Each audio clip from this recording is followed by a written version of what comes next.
Hello, I'm Marian Haf and I'm printwraig o Geredigion. Hi, my name's Marian Haf and I'm a printmaker from Geredigion. Dyn ni yma heddi yn shed yn yr ardd, dyma ble dwi'n gweithio. Mae'n waith i fel arfer yn edrych ar y syniad o hiraeth falle. Darnau byddai'n cael yn canu yn ysgol gynradd pan ni'n blentyn. Neu hyd yn oed i'r amser yn tyfu llysiau dros lockdown. Just snippets bach o'r gorffennol sy'n dod a cysur i fi. We're in my studio shed today in the garden. It's a very wet day, so it's a great day for printmaking. My work usually has this feeling of snippets of time from the past, songs sung in primary school to the veg I grew over lockdown. Just little memories. But today we're going to be printing with my son Griff, who is a joy.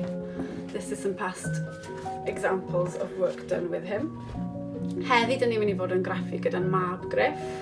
Mae Griff yn dab hand yn argraffu, a dyma darnau o'i waith o'r gorffennol. Ni wedi gwneud trwy 2 flynedd yn ôl, fi'n credu nath ni rhain. Maen nhw'n lyflu. Na'i mawr fyna.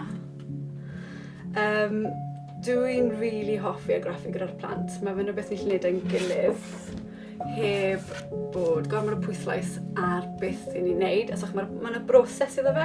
So printmaking has a lovely process that guides you through. It's like a little guiding hand through. So hopefully there's not too much pressure on the outcome, because the process itself is quite playful. And it's something that I really enjoy doing with the kids, because it gives us some quality time together in sort of an unstructured, fun way. But they're also being a guiding hand to how things develop, so everybody knows what's coming next, which is lovely. It's not too open-ended, but open-ended enough for some fun. Hefyd, mae yna ail fideo i ddilyn hwn, a yn yr ail fideo byddai'n dangos i chi sut i argraffu gyda dail. There's also going to be a follow-up video to this, and it's going to show you how to print with leaves, which you don't need less materials for actually. You're just going to need the ink and roller and to take a nice walk, which is always good, isn't it?